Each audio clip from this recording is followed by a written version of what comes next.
Hello friends, আমি মাধবী আবার একটা মন্দিরের ভিডিও নিয়ে চলে এসেছি।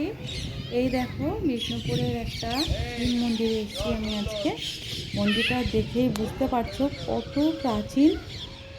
দেখতে পাচ্ছ কত প্রাচীন, চারিদিকটা শ্যাওলা পড়ে গেছে, তাহলে বুঝতে পারছো যে মন্দিরটা কত বছর আগে পুরনো।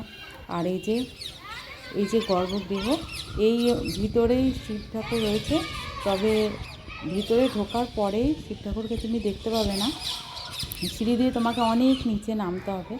অনেক নিচে রয়েছে শিব ঠাকুর, রয়েছে অনেক নিচে। এই যে সিঁড়ি শেষ হলো, সিঁড়ি দিয়ে অনেক নিচে নামতে হবে। এরপর আসবো, এই দেখো জলের স্বর, 22 ফুট জলের নিচে শিব ঠাকুর রয়েছে। সেটা তোমাদের দেখাবো এখন আমি। আর কত প্রাচীন সেটা তোমরা দেখলেই বুঝতে পারবে। এই দেখো, বুঝতে পারছো কতটা প্রাচীন। ইটগুলো পোড়ামাটির তৈরি, সেগুলো ক্ষয়ে ক্ষয়ে ক্ষয়ে ক্ষয়ে দেখো।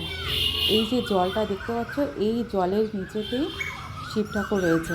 তবে যখন পুজো হয়, চৈত্র মাসে পুজো হয়, তখন এটা মোটর চালিয়ে পুরো জলটা তুলে নেওয়া হয়। তারপর শিব ঠাকুরকে দেখা যায়। তাছাড়া সারাটা বছর কেউ দেখতে পায় না। জল পুরোটা তুলে নেবার পরে শিব ঠাকুরকে দেখা যায়, তখনই সাজানো হয়, সাজিয়ে পুজো করা হয়।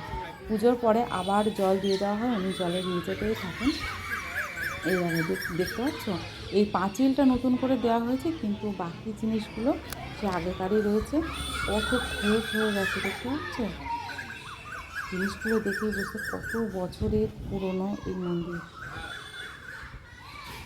এই জলেশ্বরকে নাকি যে যা মনস্কামনা করে তারই তাই পূর্ণ হয়।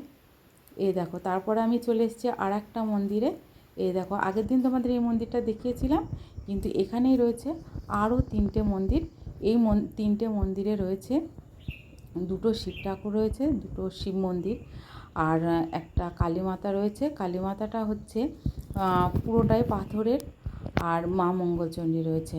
এই দেখো 3টে মন্দিরগুলো তোমাদের খুব নতুন মনে হচ্ছে না? এগুলো নতুন সংস্করণ করা হয়েছে। এগুলো এতটাই পুরনো ছিল যে ভেঙে ভেঙে পড়ে যাচ্ছিল। তাহলে বুঝতে পারছো কত বছর আগেকার এই মন্দির। তো চলো আমরা ভিতরে ঢুকবো, আর মায়ের আরতি এখনই শুরু হবে। আমরা আরতিটা দেখতে পারবো।